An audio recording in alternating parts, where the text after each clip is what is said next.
Hello everyone, मैं हूँ हीना और आप देख रहे हैं लीगल परसेप्शन।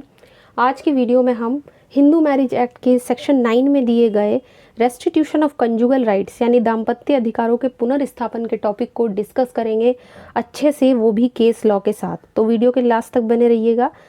आज का जो टॉपिक है वो बहुत ही बेहद इंपॉर्टेंट है। एग्ज़ाम में बहुत ज़्यादा पूछे जाने के चांसेस होते हैं, कभी कभी डायरेक्ट आपसे क्वेश्चन ये पूछ लिया जाता है। तो आज की वीडियो में इसको अच्छे से डिस्कस करेंगे। बट आगे बढ़ने से पहले आपके लिए एक ज़रूरी इन्फॉर्मेशन। तो आपके लिए ज़रूरी इन्फॉर्मेशन ये है कि हिंदू लॉ के नोट्स तैयार हो चुके हैं जो हिंदी लैंग्वेज में और बिल्कुल सिंपल लैंग्वेज में है। अगर आपको हिंदू लॉ के नोट्स चाहिए तो आप स्क्रीन पर दिख रहे इस व्हाट्सएप नंबर पर मैसेज करके केवल 100 रुपीज़ में हिंदू लॉ के नोट्स ले सकते हैं। नोट्स PDF फॉर्म में है जिनको आप प्रिंट करा सकते हैं और सिंपल लैंग्वेज में है जिसमें आपको हिंदू लॉ के सभी इम्पॉर्टेंट टॉपिक्स मिल जाएंगे। देखो, इस टॉपिक की अगर मैं बात करूं तो ये एक तरह की मैट्रिमोनियल रेमेडी है, यानी शादी के बाद आपको एक तरीके का उपचार मिलता है कोर्ट से। इसे एक आप एग्जाम्पल से समझ सकते हैं। मान लो ए एक हस्बैंड है और जो बी है वो उसकी वाइफ है। दोनों की शादी बिल्कुल बढ़िया चल रही है, किसी तरह की कोई रुकावट नहीं है, कोई टेंशन नहीं है। अब कुछ समय बाद क्या होता है कि जो बी वाइफ है वो अपने हस्बैंड ए को छोड़कर अपने घर चली जाती है और वापस लौट के ही नहीं आती।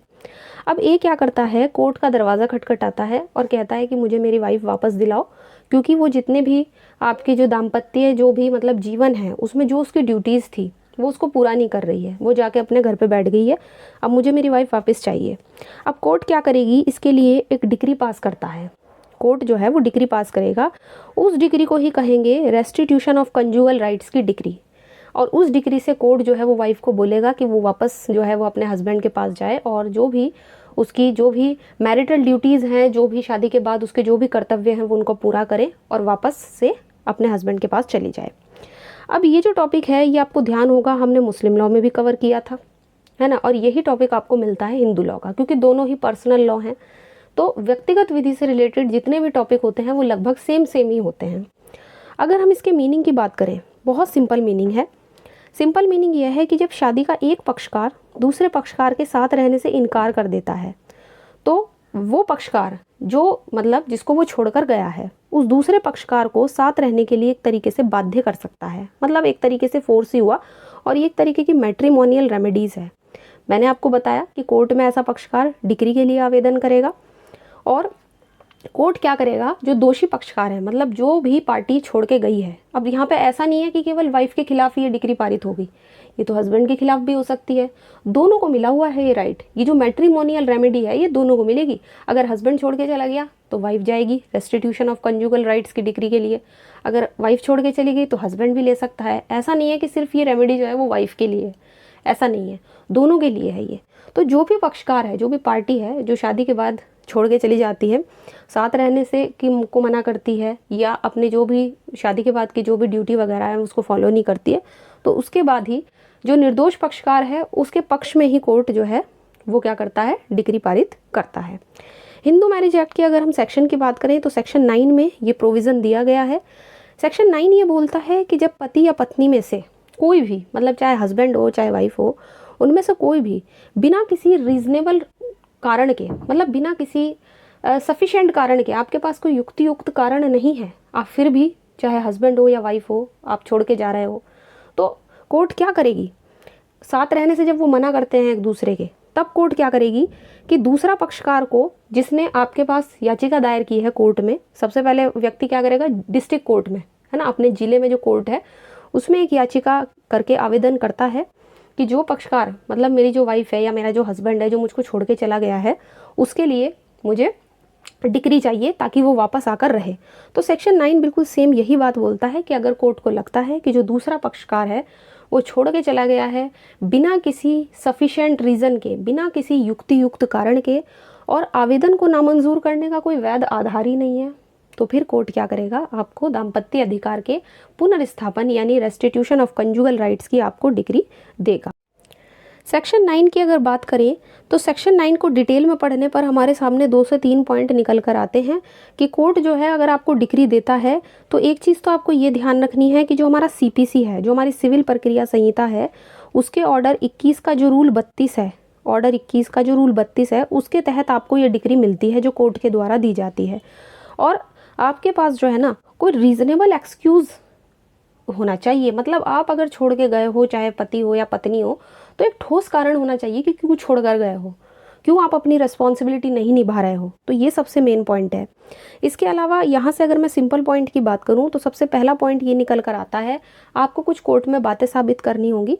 पहला ये कि दोनों में से किसी भी पक्षकार ने बिना किसी युक्त कारण के दूसरे पक्षकार के साथ रहना त्याग दिया हो। तो सबसे मेन आधार जो है वो है बिना युक्त कारण। आपके पास कोई ऐसा ठोस सबूत होना चाहिए, कोई ऐसा रीजनेबल आपके पास बात होनी चाहिए जिससे कि आपने अपने जो दूसरी पार्टी है शादी की, आपने उसको त्याग दिया है।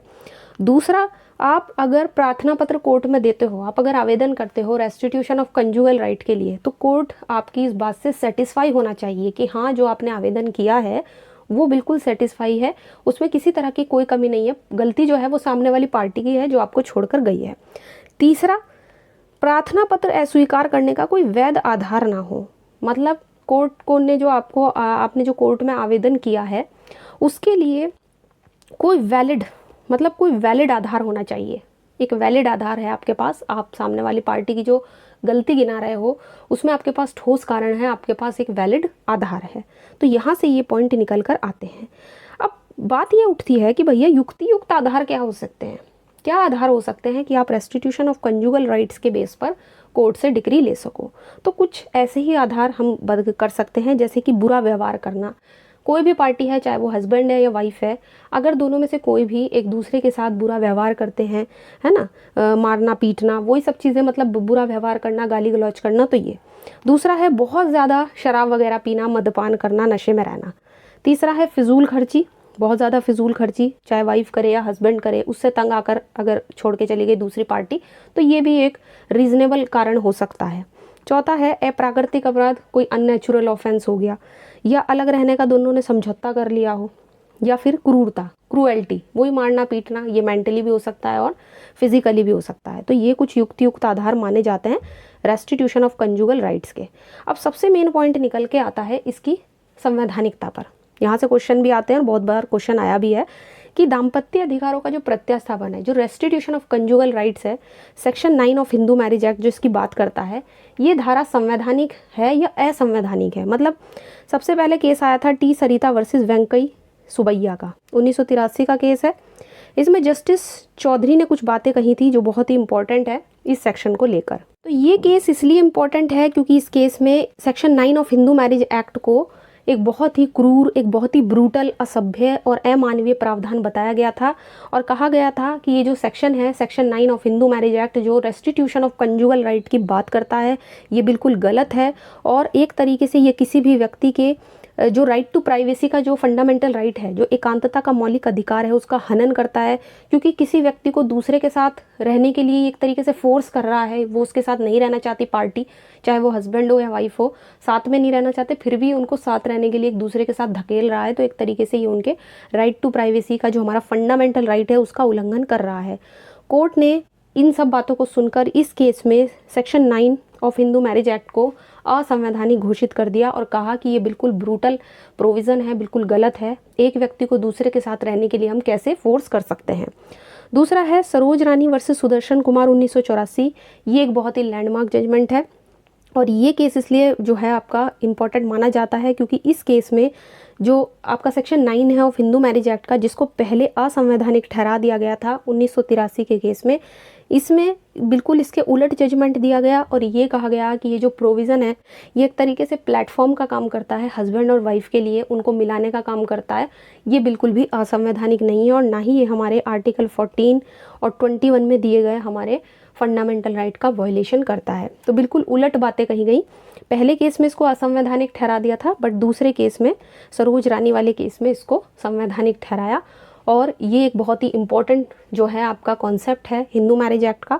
दोनों केस ध्यान रखने हैं, बेहद इंपॉर्टेंट केस लॉज हैं, बहुत ज़्यादा क्वेश्चन आते हैं और इन दोनों केसेस में ही इस दाम्पत्य अधिकारों के प्रत्यास्थापन का जो आपका कॉन्सेप्ट है रेस्टिट्यूशन ऑफ कंजुगल राइट, इसकी संवैधानिकता को जब पहले वाले केस में चुनौती दी गई तो उसमें इसको गलत ठहराया गया, लेकिन दूसरे वाले केस में इसको ओके कर दिया गया कि नहीं, ये आपके फंडामेंटल राइट का वायलेशन नहीं करता है, बल्कि हस्बैंड और वाइफ को मिलाने का काम करता है।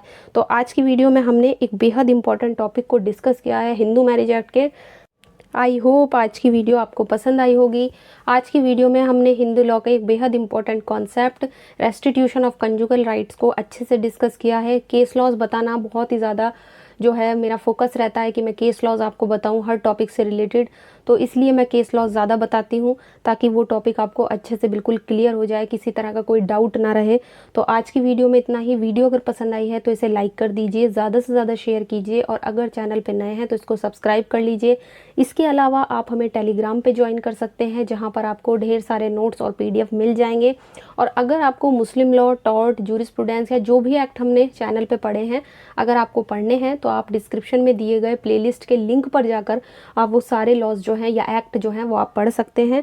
तो आज की वीडियो में इतना ही, मिलते हैं नेक्स्ट वीडियो में।